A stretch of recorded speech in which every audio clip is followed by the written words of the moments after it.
Nobody paid attention to the quiet, skinny janitor standing in the shadows of the stage. His clothes were worn, his shoes were falling apart, and his hands trembled as he held the microphone. But the second he opened his mouth, the entire room froze. The judges stopped breathing. The audience stared in disbelief. Because the voice coming out of this poor Filipino boy didn't just sound good, it sounded exactly like Elvis Presley.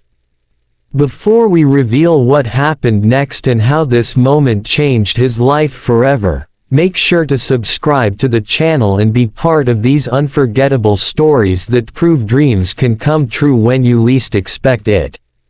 Story script. His name was Mateo Cruz, and for most of his life, nobody knew he existed. He grew up in a small fishing village outside Cebu in the Philippines, in a tiny house made of scrap wood and rusted metal sheets. When it rained, water poured through the holes in the roof, and he and his mother would sit in the corner holding each other, waiting for the storm to pass. Mateo never met his father. His mother told him he had left when Mateo was just a baby, chasing work in another country and never coming back. Some people in the village said he had started a new family. Others said he had died. Mateo didn't know which hurt more. From the age of 7, Mateo worked. He carried fish baskets, cleaned boats, and swept floors just to help his mother survive. School was a luxury he couldn't afford regularly. But Mateo had one secret. Every night, when the village went quiet and the only sound was the ocean, Mateo would take out an old, broken radio his mother had found in the trash years ago. It barely worked. The signal came and went. But sometimes, on lucky nights, music would play. And one night, he heard a voice. It was deep, powerful, emotional. Mateo froze. He had never heard anything like it. The announcer said the name Elvis Presley. From that night on, Mateo was never the same. He started copying the voice. At first quietly, afraid someone would hear him and laugh. But over time, he grew braver. He didn't know English well. He didn't understand all the words. But he felt them. Because pain sounds the same in every language. Years passed. His mother got sick. She couldn't work anymore. Mateo was only 15 when he quit school completely and took a job as a janitor in a small hotel in Manila. Every day, he cleaned toilets, carried trash, and stayed invisible. People ignored him, except for one old American guest. His name was Robert. Robert noticed Mateo humming while he worked. One day, Robert stopped and said, "You know Elvis?" Mateo froze. He nodded nervously. Robert smiled and said, "Sing." Mateo hesitated. People had told him before that he was stupid for dreaming. But something about Robert felt safe. So he sang. When he finished, Robert was crying. Mateo panicked. "I'm sorry, sir," Mateo said. "I'll stop." But Robert grabbed his arm and said, "Number. Don't you ever stop." Mateo didn't understand. Robert said, "That was Elvis. Not similar. Not close. That was Elvis." Mateo laughed awkwardly. He thought the old man was just being kind. But Robert wasn't joking. He asked Mateo a question that would change everything. "Have you ever heard of America's Got Talent?" Mateo shook his head. Robert explained. "A show in America where ordinary people performed. And sometimes, their lives changed forever." Mateo laughed again. "Sir, I clean toilets. That world is not for someone like me." But Robert didn't let it go. Before he left the hotel, Robert handed Mateo a piece of paper. It had an address and money. Matteo refused at first, but Robert said something he would never forget. "This is not charity. This is belief." Weeks later, Matteo made the craziest decision of his life. He went. He used the money to travel to America. He had never been on a plane. He was terrified. When he arrived, everything felt impossible. The buildings were bigger. The people moved faster. Nobody noticed him. He almost gave up. But he remembered his mother. He remembered the nights of hunger. He remembered the radio. So he walked into the audition building.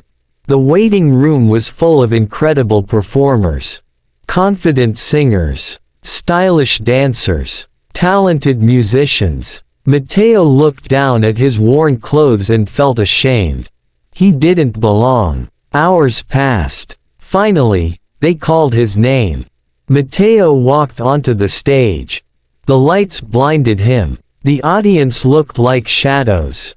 At the judges' table sat the man he recognized from TV, Simon Cowell. Simon looked bored. Matteo's hands shook. Simon asked, "What's your name?" Matteo swallowed. "Matteo Cruz, sir." "Where are you from?" "Philippines." Simon nodded politely. "And what do you do for a living?" Matteo hesitated. "I am a janitor." Some people in the audience clapped gently. Simon smiled slightly. "And why are you here?" Matteo took a deep breath. "Because music is the only place I don't feel invisible." The room went quiet. Simon leaned back. "Okay. Let's hear you." The music started. Matteo closed his eyes. For a moment, nothing happened. Then he sang. The reaction was instant. Simon's eyes snapped open. The other judges froze. The audience stopped breathing. Because the voice was not Matteo's. It was Elvis. Every note, every tone, every emotion. It was like time had reversed. Simon leaned forward slowly, his mouth open. The audience began whispering. Some people stood. Matteo kept singing. He wasn't on the stage anymore. He was back in his village. Back with the radio. Back with his mother. When he finished, there was silence. 1 second. 2 seconds. Then the entire room exploded. People screamed. People cried. People stood on their feet. Simon didn't clap. He just stared. Finally, Simon said, "That was impossible." Matteo's heart pounded. Simon asked, "Who taught you to sing like that?" Matteo answered, "Nobody." Simon shook his head. Matteo thought Simon didn't believe him. Then Simon said something nobody expected. "For a moment, I forgot Elvis was gone." Matteo felt tears fall down his face.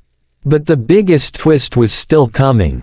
Simon asked, "Where is your family now?" Matteo lowered his head. "My mother passed away last year."